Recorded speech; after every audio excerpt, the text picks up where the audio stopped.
Pemirsa, Anwar Usman angkat bicara menanggapi putusan MK. Menurutnya seluruh tuduhan yang ditujukan padanya adalah fitnah dan merendahkan martabatnya.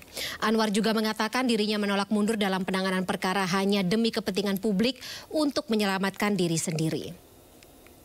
Ini harkat, derajat, martabat saya sebagai hakim karir selama hampir 40 tahun dilumatkan oleh sebuah fitnah yang amat keji dan kejam.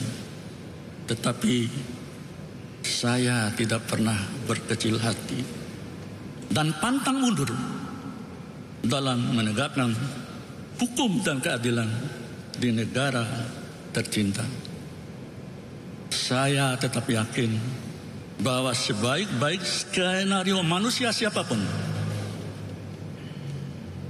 untuk membunuh karakter saya, karir saya, harkat dan derajat, serta martabat saya dan keluarga besar saya, tentu tidak akan lebih baik dan indah dibandingkan skenario atau rencana Allah Subhanahu wa Ta'ala, Tuhan yang Maha Kuasa.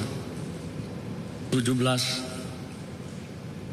Saya hanya berpasrah diri kepada Allah Subhanahu wa Ta'ala atas fitnah dan fitnah yang keji dan kejam yang menimpa diri dan keluarga saya, serta diiringi selalu doa dan ikhtiar terbaik bagi kepentingan bangsa dan negara.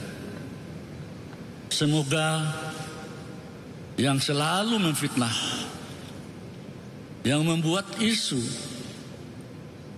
yang menyudutkan diri saya dan keluarga saya, atau yang mendolimi saya, diampuni oleh Allah Subhanahu wa Ta'ala, Tuhan yang Maha Kuasa. Mungkin itu adik-adik sekalian yang bisa sampaikan. 13.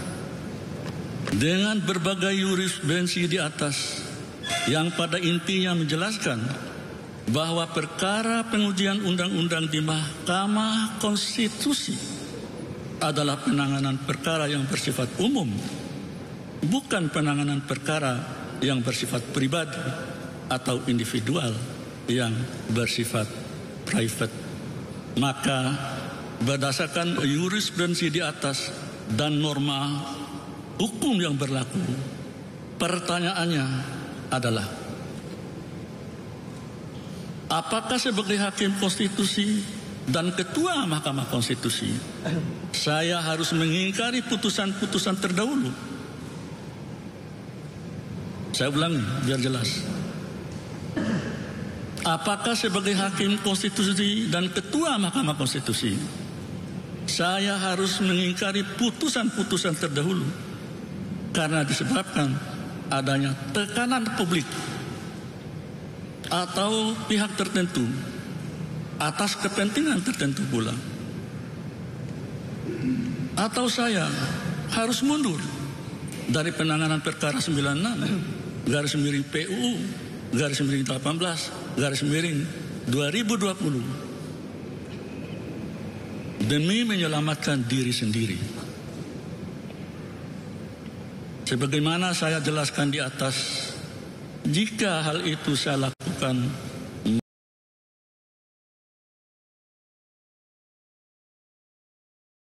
maka sama halnya saya menghukum diri saya sendiri, karena tidak sesuai dengan keyakinan saya sebagai hakim dalam memutus perkara.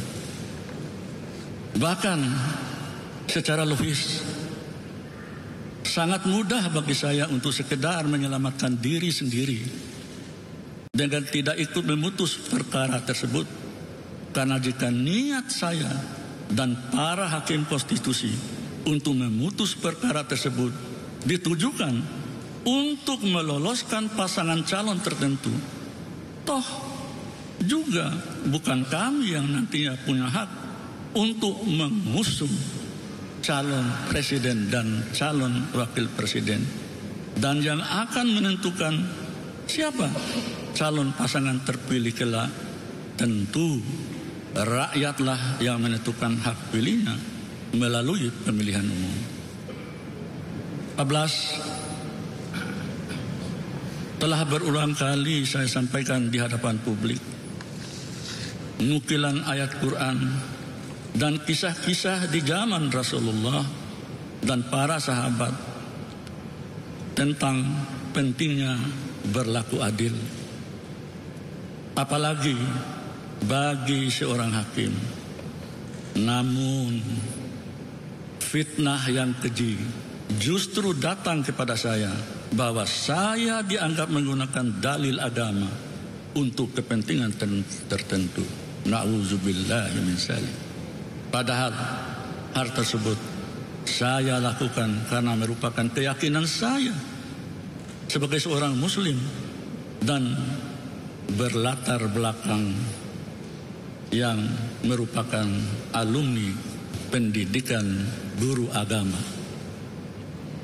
15. Saya tidak pernah berkecil hati sedikit pun terhadap fitnah yang menerpa saya, keluarga saya selama ini.